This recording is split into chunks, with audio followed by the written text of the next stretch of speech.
Hello again, faithful viewers. Welcome to our short video manual about the list of all payments and transactions that have been recorded in your profile.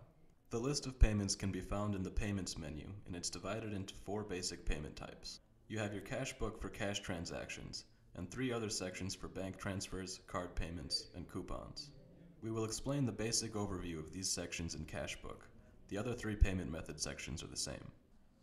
At the end of this video, we will show you some minor differences between the sections, such as the cash book balance, how you can import a list of bank payments from your internet banking, how you can tell the payment was made through a payment terminal or through online payment, and also how you can note the type of payment card used for a transaction.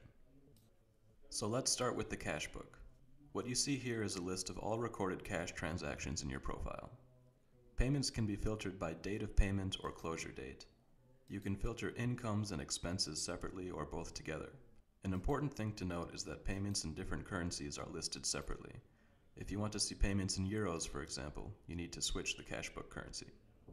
The list below gives you all payments that meet the filtered criteria.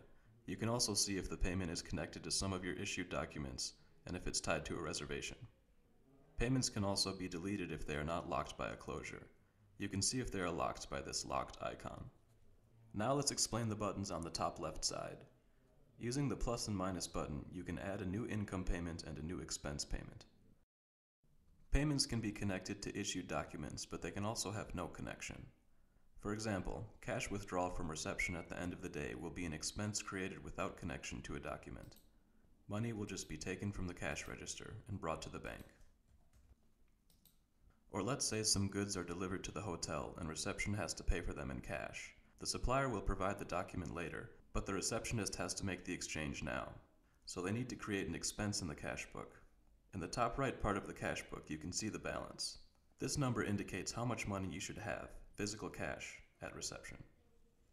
As we mentioned before, payment cards and bank transfers do not have this number because it wouldn't make sense. Other sections also have some differences. First, let's go to bank transfers.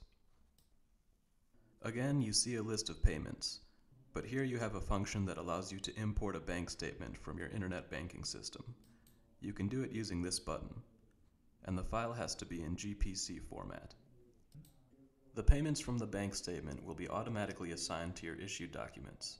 The reference number and total price need to match. When you import a file, you'll get a list of payments that were assigned, and a list of payments that were not. Now let's go to the last section, card payments. Once again, you see a list of payments, but there are a few differences. If you have an integrated online payment gateway, all payments made through the gateway will be marked with this icon. Also, the filters of this section are a bit different. You can filter by all payments, only online payment gateway payments, or payments made through the payment terminal. The last filter is by type of card, like Visa or MasterCard. Now you're probably wondering where you enter the type of card. I know what you're thinking. I've entered hundreds of payments, and I have no idea how to enter if it was a Visa or a MasterCard or American Express. Don't worry, I'll finally solve this mystery for you. When you create a document from a reservation, or a blank document from the documents list, or you issue a document for retail sales, you have to select card payment as the payment method. If you select it, you might notice this small icon will pop up. Click on it and you can select the card type from the provided list. It's magic, right? We will mention one last thing before we say goodbye. In all 3 sections, you can generate a PDF, XLS, or XML file from the filtered list using these 3 buttons under the table on the left side. And that's everything for today. Thank you for joining us. Have a great day.